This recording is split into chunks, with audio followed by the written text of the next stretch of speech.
What is up, team? Let's play some Minecraft. In this video, it's interesting. First of all, I haven't made a Minecraft YouTube video since I was 14. But I just wanted to do it, dude. I'm at a point right now where I just feel like success is just kind of flowing and I'm not really having to try that hard. And, well, in this video, I'm going to go on a mining trip. So I need to get everything that I need for that. Got plenty. Yeah, I got everything I need. All right, into the topic. So the topic of this video is how to attract success instead of pursuing it, instead of using willpower. How to just kind of make it natural, and how to really get into and stay in a flow state, so that you don't really have to think that hard.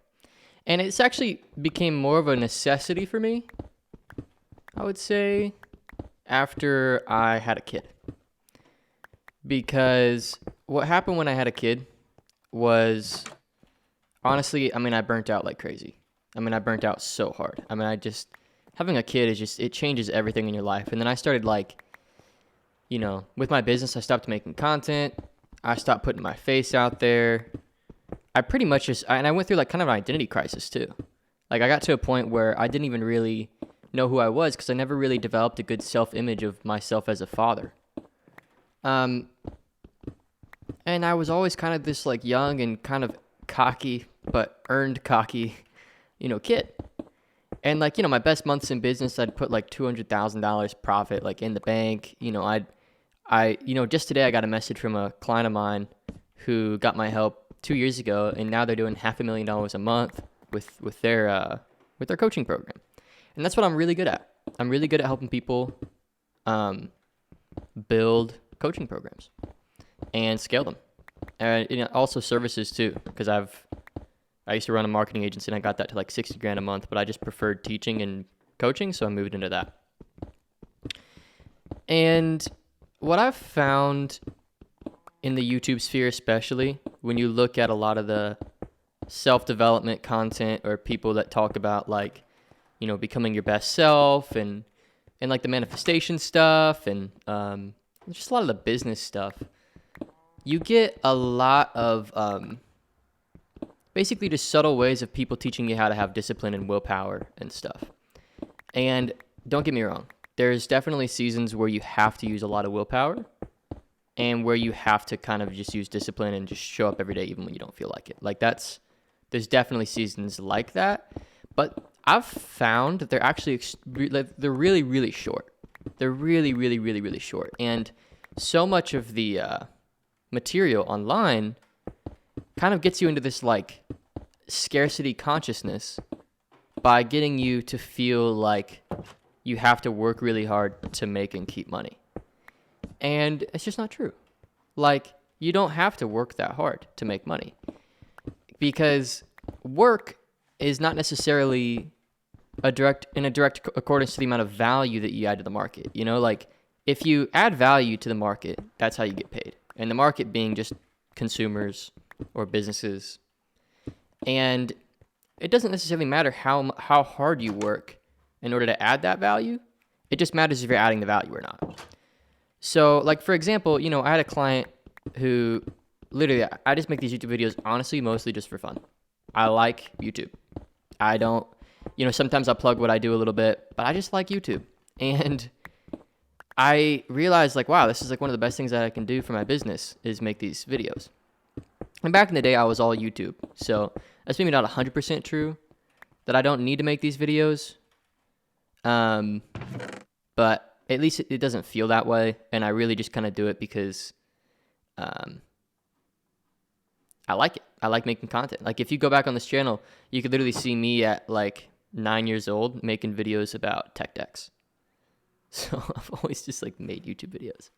And if you don't know what tech decks are, they're these little finger skateboards. So these little skateboard that you ride with your finger. But anyway, I feel like I'm getting off track with this video.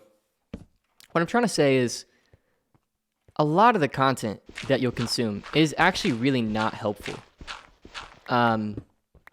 Like, let me use, for example, like somebody like, I don't know, Andrew Tate.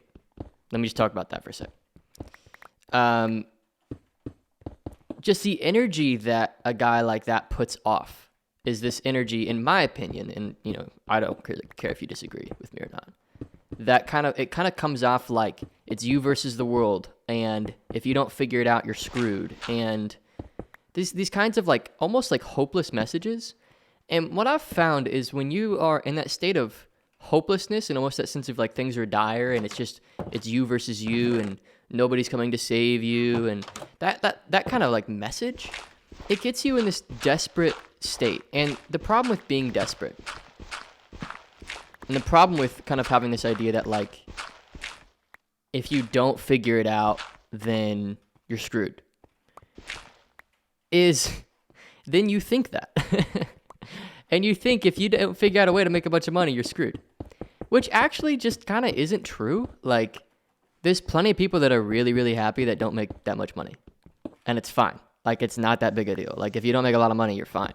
So why should you, like, want to make money? Well, for me, and this is kind of the point of the video, where I've come to, and especially being a Christian as well, like, I'm Christian. Like, I don't even, like, honestly, especially since having a kid, I literally don't care how much money I make, which kind of left me disillusioned for a while, because I used to like kind of have a bit of that like Andrew Tate like sort of mindset almost.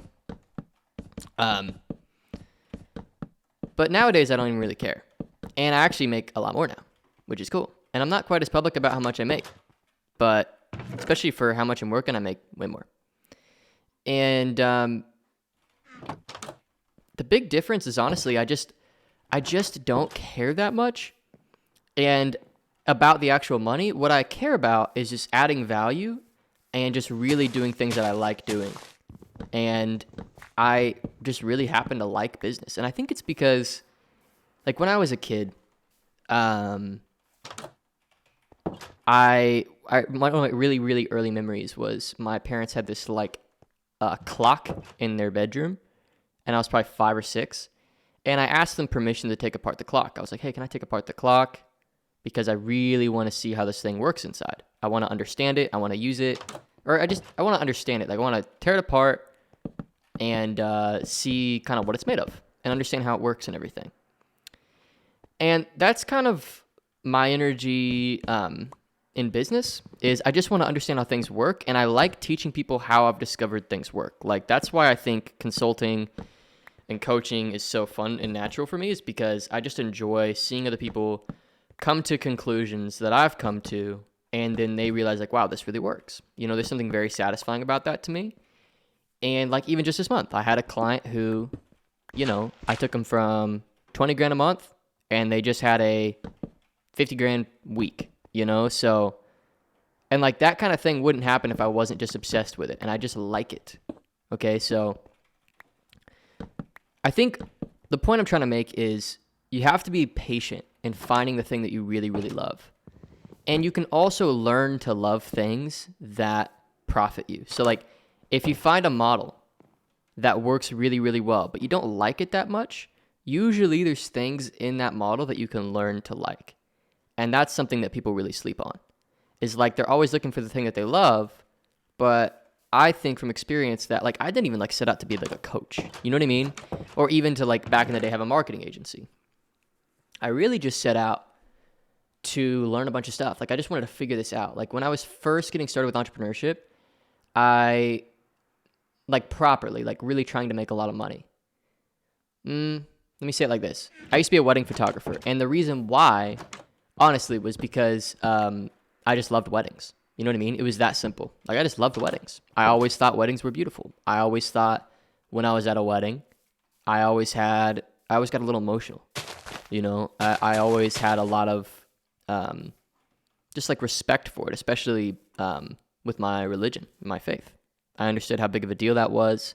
And now being married, like my wife and I are in such a beautiful place. And so I just wanted to be a wedding photographer because it just felt like a cool way to get involved with something that I naturally really liked. And photography was also cool to me because it felt like I could like create things in a way. It wasn't really creating. It was more like documenting, which I also liked because of the content that I made. I've been trying to go on this mining trip this whole time. I just can't decide which cave to go to. I think there's one off this way. And then wedding photography ended up going pretty well. And, then I took that and I found this guy named Taylor Jackson on YouTube. He still makes YouTube videos, actually. He's still a wedding photographer, still makes YouTube videos. And he was selling a course on wedding photography. And I bought it. And I bought the wedding photography course. Just literally just following my interests and following the things that I think are cool. And bought the course and went through it, and it actually helped my wedding photography business. And it was really, really helpful material. Like he talked about, because I'd never really thought about like sales at that time. You know what I mean? I wasn't a salesperson. I was a photographer. You know what I mean? There's an identity thing there. There we go. This is the cave I was thinking of. And he talked about how to run basic ads and stuff like that. And it worked really, really well for me. And at the time I was still making YouTube videos. And now I was just making these videos about photography. And then people started asking me, if I could help them. And that's when I kind of got into coaching for myself. And then that business did really, really well. And it just naturally grew. And I think the problem with the internet money space is people aren't at all following. Is there a way that I can get into this? Is it just all water? Maybe this isn't the cave I was thinking of. I think it's just all water. I think the problem is people are just doing what they see other people doing, and they don't even care if they like it or not. You know what I mean? And even if it works, they're not even taking the time to find ways that they like it. And the best way to attract success is to love the thing that leads to the success. Like clients can feel that you love it. Your prospects can feel that you love it. Your team can feel that you love it. And when you love it, everything flows. There's literally, it feels like just waking up and it's like a dream every day. But the problem is if you get really attached to the money, alone, just the money, and you don't actually love the process or love the journey or love the people you're meeting or love the industry you're in or love the lessons you're learning or find things that you actually like about it, then it becomes just about the money. And then what's interesting about being focused on money is it kind of gets you back into scarcity. If right now you look at your bank account and you don't like the number, now all of a sudden you're in scarcity. You're thinking, how do I go make a bunch of money, right?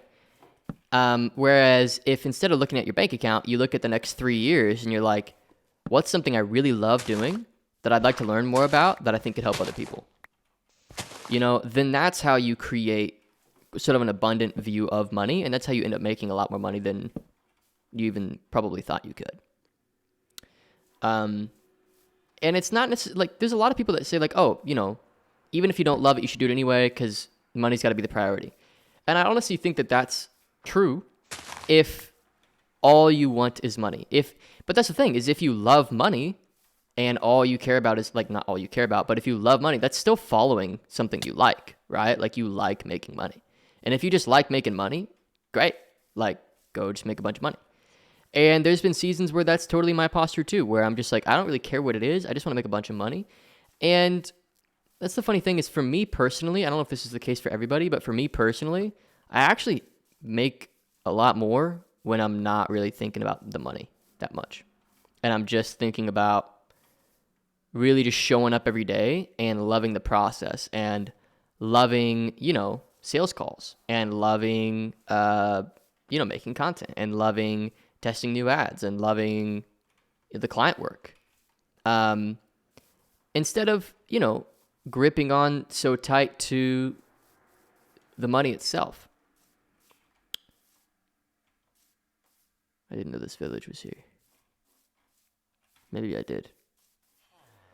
So I think if I were to make a cohesive point here, it would just be instead of trying to, if you want to really end up in a flow state and you want to just let success come very naturally to you, then you have to fall in love with the work. And you have to find things that you love about the work. For me, there's something so ridiculously satisfying about trying a new strategy and it works really, really well, and then scaling it out. Like, I love that. I think it's so sick. Like, if I launch a new funnel and then I scale it out and then it's profitable, I think that's sick. Or if I find, here's my home. Pretty sure. Lost my house. This has to be my house. Yeah, here we go. Or if I make a new connection. Like, I like discovering new things and then seeing how they work when applied. Like, for the longest time, I didn't run any ads for my business. And I was actually scared of ads. I didn't want to spend the money. And now I've spent like $1.2 million on ads. You know, and I just think it's sick. And I've learned so much in that process. Like, ads have taught me so much about like buyer psychology and like why people make decisions and how to communicate value to people who don't already know who you are, like, which is a super important skill if you want to really win in business. Is you can't just rely on your immediate network or like your audience. You know, if you really, really want to win big, you have to know how to move into new audiences and create new relationships that scale. And that's what ads do. It's basically just a bridge to create new relationships. And through your copy and through the way that you position your offers and the way that you position yourself, ooh, my computer's lagging, you can create a consistent stream of new relationships that believe in you. And my framework, so I've sold, gosh, I don't even know how much for myself and clients with ads. And the framework is really pretty simple. You just have to sell them on your mechanism, which is like your strategy or your way of doing things or your way of reaching the outcome that people would invest to get your help with. So get them to believe in that, and then get them to believe in you or your company. So talk about your background, your story, where you came from, why you do what you do, and help them understand how you came to the conclusions that you came to, etc. And then you get them to believe in your program or your product. And so if you have a big organic audience, content kind of does that. And it kind of does the get people to believe in your process and get people to believe in you thing. And then you just have to get people on sales calls. But with ads, what you got to do is, whether it's through a low ticket funnel or a webinar funnel or a VSL funnel or a challenge or whatever it is, doesn't matter. Sell people on your system and your process. You know, make a strong case, almost like a lawyer would, like in a courtroom. Like, make a really strong case for your specific process. I'm gonna go get some more wood, make this a wood floor in here. And like, even that framework right there, like, once I kind of stumbled into that framework, that just totally changed the game for me. I was like, oh my gosh, this makes so much sense.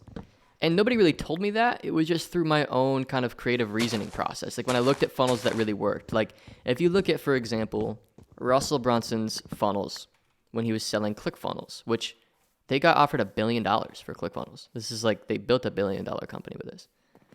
It was literally a 3-hour webinar or so, 2.5-hour webinar. And the first 2 hours of a 3-hour webinar, he's not selling you ClickFunnels. What he's doing, he's not selling you anything. He's just getting you to believe in funnels.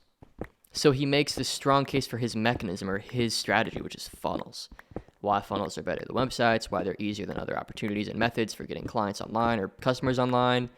You know what I mean? He gives you live examples of it. He gives you case studies of people who move from websites to funnels. Because at the time, most people had websites, and he's trying to get people off websites and onto funnels, basically.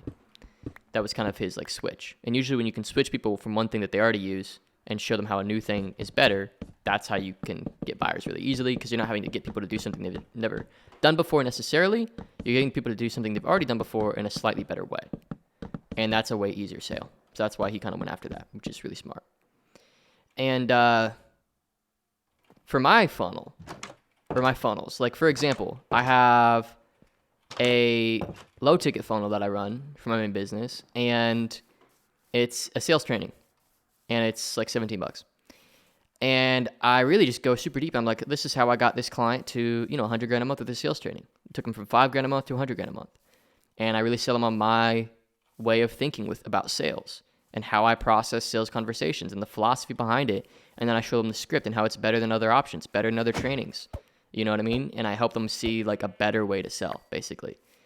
And then they believe in that way of sales. And then they will cross-sell often into like a marketing training that we have. And they see that we have better ways of marketing too. Once they see that we have a better way of selling and a better way of marketing, and they really believe in the mechanism, then all they got to do is believe in me. And that's kind of what I do in the products themselves. So I kind of tell my story, who I am and everything. And then at that point, it's just like super, super easy layup sales for our offers, right? It's because just people have gotten value from me and they feel good about me. And like even that concept right there about like just value forward marketing to me is just so freaking cool. I just think it's so cool. And I love the idea that like you can turn strangers into clients by just adding value. And even that right there is like something that I love. I think that that's really cool. It feels like timeless and simple. And if it weren't for just a curiosity, and if I were just like trying to just make a bunch of money as quickly as I can, then I wouldn't have kind of figured that out and discovered that. And I wouldn't have the success that I have right now, you know? So that's kind of, I know it's a bit of a long-winded way to kind of get to the point. Like, how long is this video? One second, let me see. How long have I been going for? 20 minutes? You know, it's kind of a long-winded way of how to attract success. But, you know, typical advice is like manifestation and visualization, and that is all very true. There's a lot of truth behind that, you know, and I have a vision board and I do stuff like that, and I actually do think you should do that. But I think I'm maybe talking more about like how to get into a flow state, a sustainable flow state where you end up succeeding whether you're really, really trying to succeed or not. And that's honestly just like loving it. Like, for example, if I want a better marriage, I can read all the books in the world about how to communicate, how to, you know, whatever. But if I just love my wife, like, and I just genuinely love my wife, that takes me most of the way. And it's not like this like lovey-dovey love. I just mean like a very real, rich love of the person and of who they are. And that just takes me like 90% of the way. And I just think people get into business like, and what they're trying to do is just make as much money as possible. And that's where people, I think, get it wrong, is they don't love it. And when you don't love it, you don't like, you're not actually paying attention to it, right? You're kind of just trying to get what you want.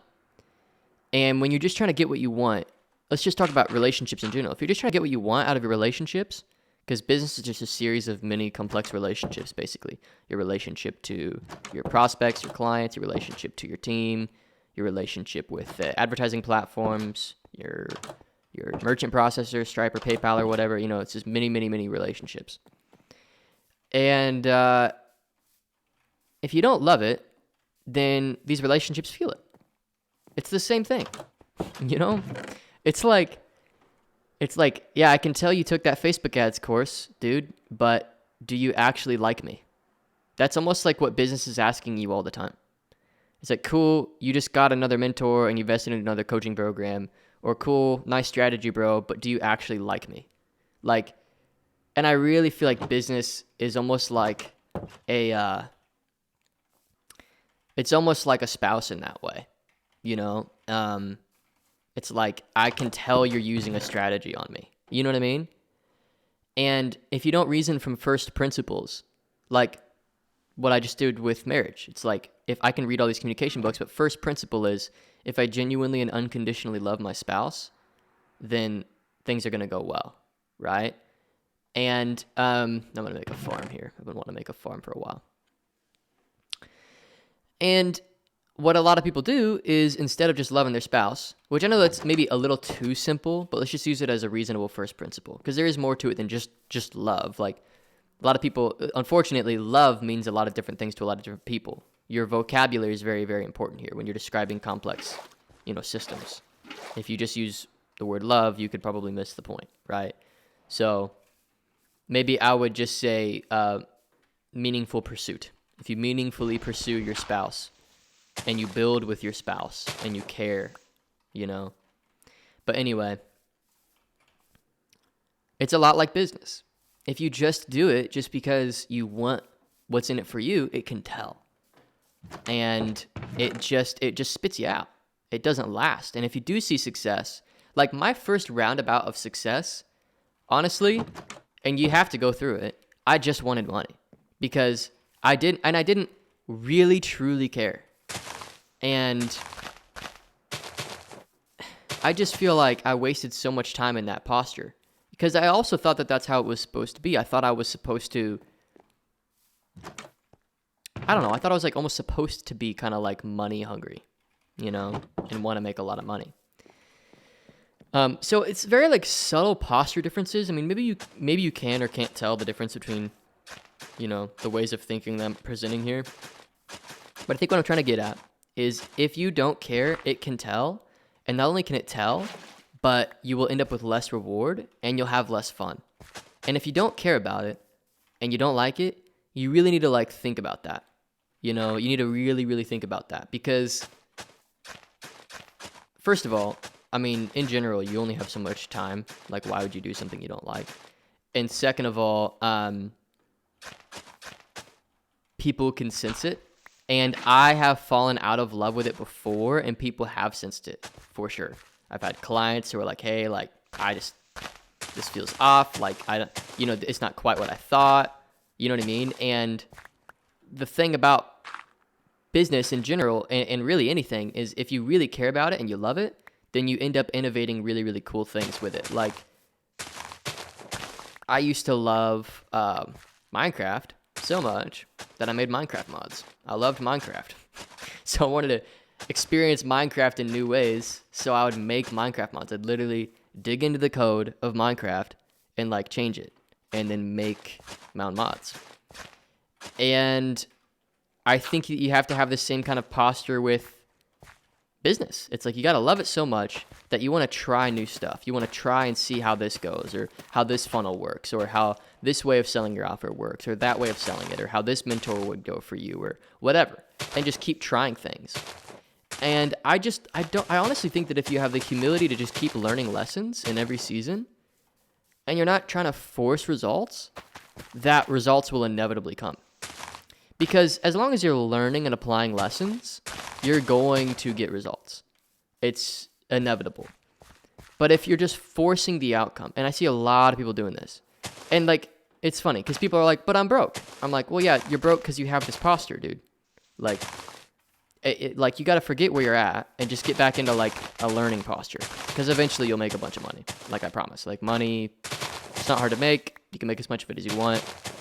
You just have to like get back into this place of learning and growing and not being so attached to making it. Like, if you've got a couple grand in the bank right now and you're feeling scarce and feeling afraid, like, I'm telling you, like, that's literally keeping you from making more money, because you're looking at your money and what you have now instead of like learning more lessons and trying new things. And you kind of have to have like an expansive mindset in order to attract money.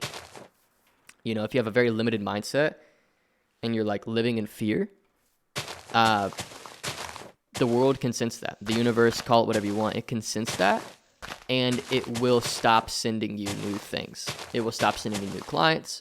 It will stop sending you opportunities. And this definitely happened when I first had my kid.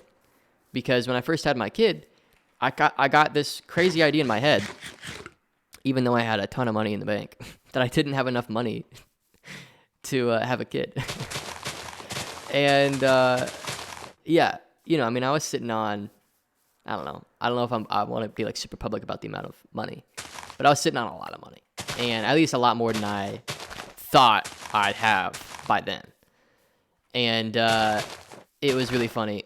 I really was convinced that I didn't have enough money for a kid. I was like, what if this happens? What if that happens? I also had a specific number in mind that I wanted to have by the time I had a kid, and I didn't have that.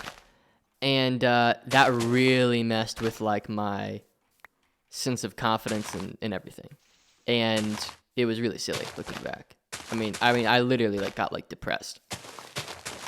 And it was silly looking back. It was honestly silly. Because it really doesn't matter that much. Like, now that I have a kid, I'm like, dude, like if I had $3,000, it'd be fine. It doesn't matter, you know.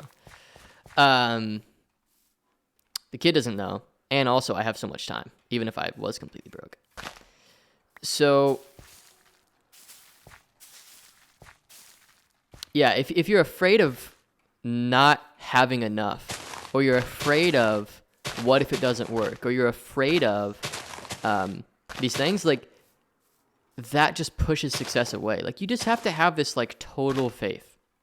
And that faith has to be rooted. I mean, for me, honestly, I have a kind of a secret hack, which is just like believing in God and being a Christian. Because it just gives me the ability to be like, yeah, I mean, what if it doesn't work? Like, I don't even go there, because it's like, if it doesn't work, it's kind of like, I don't care. I genuinely don't care. And I really mean that. And I think I used to say that, and maybe I didn't all the way mean it. But especially now after having a family, and it's just pushed me so much closer to God, and my faith in God is so much stronger, I just don't care. And it gives me so much power, because I'm like, if this sale does or doesn't happen, I don't care. If we have a bad month, I don't care. I just don't care. Like, and it's not like a arrogant kind of don't care. It's almost just like a pure sense of self outside of the business. That my ultimate nature is that of, knowing Jesus, knowing God, and being more like him. And so I don't care. And so because of that, things just like, I just do what I love. Like, I just do what I love. That's it. I don't really try to make things happen. I just do what I love. Like, I love the coaching industry. I think it's so cool. If it weren't for it, I don't know where I'd be. And so to help other people is really, really cool to me. And especially the amount of money that I can help people make. Like, I literally help people become millionaires. And to say that now is crazy. Like, but not really, because it's kind of just math, like if somebody has a $10,000 offer, that's only, what's that? 100 clients, and then that's $1 million. And 100 clients, you can get that in like 3 or 4 months if you know what you're doing, so it's, yeah, I don't know. And if I hadn't had the humility and the ability to just like accept that I don't know what I don't know and just get help, no way that I could have done that. Like, I paid $36,000 for 2 years straight to be in this mastermind. And I probably asked 3 questions the entire time. And I just wanted to be in the room with other people who were making the amount of money that I want to make. And I just wanted to just observe and just see how they move and just listen and pick up the nuances of their thought process. And I just wanted to know. And because I just have like a love for it. Like, I just was so curious. I just freaking love it. I love business. And I haven't always loved business. I kind of learned to love it, because at first I thought business, I felt like money was a means to an end and not an end in of itself. And I think that there's some truth to that for some people. But for me, I thought business was kind of means to an end. Like, you make a lot of money so that you could do other things in life. But once I got started in business, I was like, this is so fun. Like, why would I want to do other things? You know what I mean? Like, I love the process of building products and selling them. Like, we just started this new coaching company, and we just crossed 50 clients, and it's been less than a couple months, and it's a $3,800 offer and a $6,800 offer, depending on what price tag they want to take. We just crossed 50 clients. So it's like, and that's just so cool to me. And it's because of everything that I've learned about copywriting and sales and team building and stuff like that. And I don't even have to do any of the coaching calls, which is amazing, because I can just focus on what I'm really, really good at, which is marketing, sales, and just the high level stuff of how we design the process of delivering the outcome. And I just kind of coach my coach, and he takes a chunk of the business. And it's just so fun. Like, that's just so fun. Like, I had the idea. I was like, I want to try this. And I tried it, and it went great. And it's because I've stacked all of these skills. Like, I know how to run ads. I know how to sell. I know how to deliver a great process. I know how to set expectations for clients. I know how to lead teams. I know how to do all of that. And that's because I honestly just gave myself total permission to fail for so long in specific arenas. Not fail in general. Like, you can't just like stay broke. Like, you got to figure it out, right?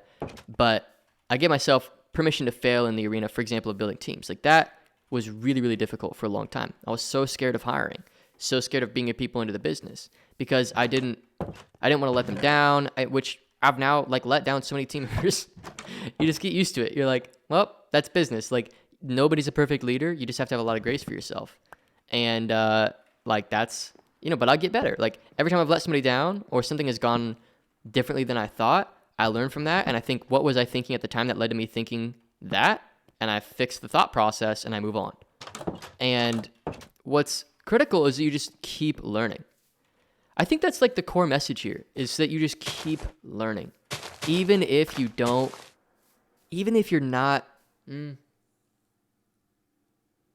if right now you're afraid of not getting there, shift that energy. Like, you only have so much caloric energy every day. Like, if you're burning your energies being afraid, you're burning your energies wrong. Or burning your caloric energy wrong. Burn it by observing and learning. And then you'll never fail.